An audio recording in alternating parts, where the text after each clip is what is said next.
కానీ question hour పేరు చెప్పి ముఖ్యమంత్రి తన చెత్తనంతా వాగి మూసి కంపెనంతా తీసుకొచ్చి తన నోటి ద్వారా ఇవాళ అసెంబ్లీలో వదిలి మా సీనియర్ లీడర్లు మా ఇవాళ మా ఉపనాయకులు శాసనసభలో హరీష్ రావు గారు కూడా ఆ చర్చలో ఇన్వాల్వ్ అయ్యి వారు కూడా ఒక 3 ప్రశ్నలు వేసింది.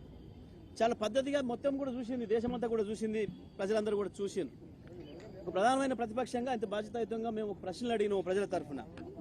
మేము ప్రజల తరఫున ఉంటాం, మేము మిగతా కార్యక్రమాలు మీరు చేసుకోండి, కానీ పేద ప్రజల ఇండ్లు కూలగొడితే మాత్రం మేము వాళ్ళ వెంట ఉంటామని చెప్పి చాలా స్పష్టంగా చెప్పిన మా పాలసీ.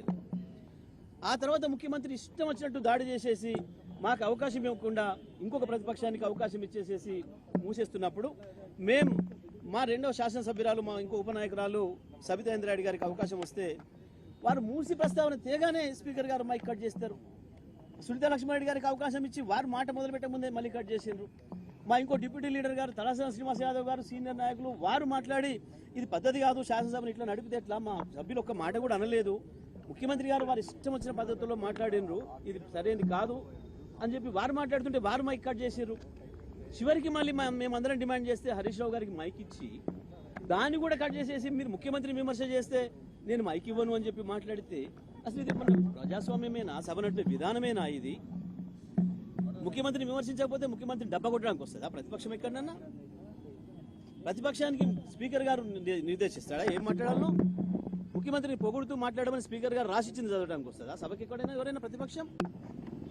కనీస విలువలు లేకుండా, కనీస సాంప్రదాయాలు లేకుండా, సభను నడిపే విధానమే లేకుండా, ఇవాళ ఒక నిబంధనలు అనేవి లేకుండా ఇష్టరాజ్యంగా స్పీకర్ గారు సభను ఏదైతే నడుపుతున్నారో మేము ఆ స్పీకర్ గారి వైఖరికి నిరసనగా ఇవాళ ముఖ్యమంత్రి మాట్లాడిన ఆ ఘోరమైన భాషకు నిరసనగా, ఆయన కంపు భాషకు నిరసనగా మేము ఈరోజు సభను బైకాట్ చేసి రావడం జరిగింది.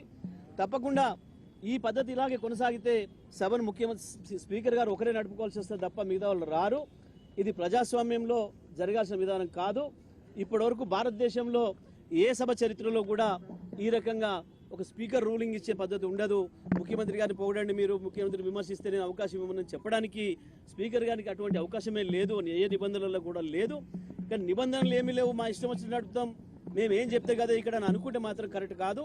స్పీకర్ గారు కూడా నిబంధనలే ఉంటాయి, శాసనసభ నడపడానికి నిబంధనలు ఉంటాయి, తప్పకుండా నిబంధనల ప్రకారమే నడవాలి.